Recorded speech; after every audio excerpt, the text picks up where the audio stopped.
Si todas las leyes intervencionistas realmente se observaran, pronto llevarían lo absurdo. Ludwig von Mises. ¿Cómo vivirían los colombianos en el caso de que el país jamás hubiese perdido Panamá? ¿Cómo sería la Colombia actual sin el histórico intervencionismo extranjero? Seguramente sería un país con mayores recursos, oportunidades, infraestructura y turismo, pero por intereses ajenos hemos perdido lo nuestro. Fischer, en un estudio del 2016, nos afirma que los contemporáneos de finales del siglo pasado eran conscientes de vivir en un periodo de transición que lleva profundas contradicciones sin saber lo que les depararía el nuevo siglo. Lo que nuestros antecesores no comprendieron era que estaban perdiendo la mayor riqueza en la historia del país, Panamá, uno de los sitios turísticos más importantes de Latinoamérica, y hoy un país que por medio del capital ha logrado conseguir una evolución nacional sencillamente increíble, solamente desde el hecho de la administración del canal. Bada, en el 2017, nos afirma que textualmente Roosevelt habla de que Estados Unidos debería intervenir como la policía mundial. El presidente Roosevelt, durante el periodo de la implementación del Big Stick, justificaba las acciones de intervencionismo en otros países como una opción de ayuda para estas, pero al fin y al cabo, este solo buscaba beneficio propio, y no le interesaba el proceso económico social de otras naciones. El presidente Roosevelt, durante el periodo de implementación de la política el Big Stick, justifica sus acciones de intervencionismo en otros países como opción de ayuda para estos, pero en verdad solamente buscaba beneficio propio y no le interesaba el proceso económico ni social de otras naciones. Pero hablemos un poco también de nuestro pasado. Eh, Según estudios de la CDC, en 1918 hubo una, podríamos decirlo que pandemia llamada la influenza.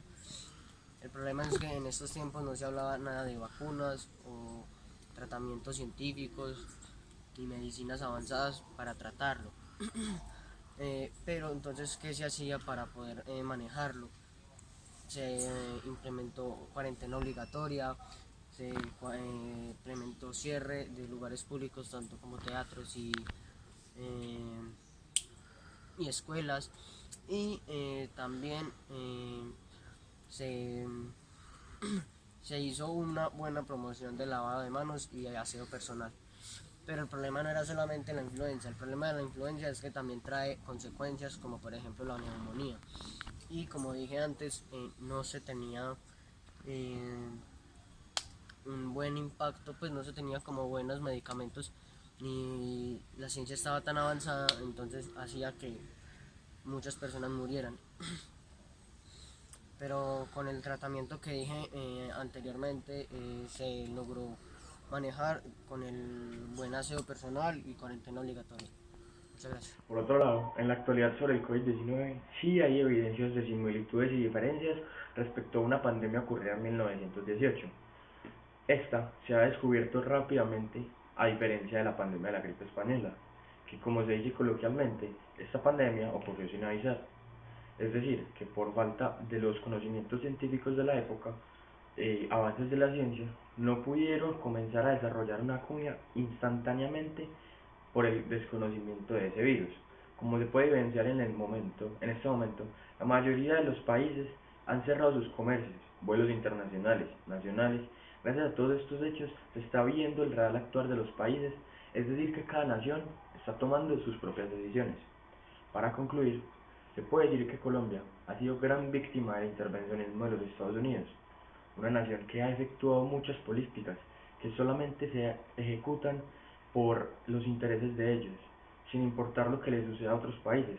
Estados Unidos ha intervenido directamente e indirectamente a la mayoría de las naciones latinoamericanas y por ende les ha traído diferentes consecuencias a estos, como la falta de soberanía y pérdida de las empresas públicas. Estas son una de las pocas acciones hechas por esta nación doble moral que ha devastado sociedades. Por otro lado, enfocando esto a la crisis del COVID-19, se podría decir que sería mucho más fácil el actuar de una nación que no cuenta con intervencionismo extranjero, ya que efectuaría su soberanía enfocándose en la mitigación, contención del virus dentro de su territorio. Muchas gracias.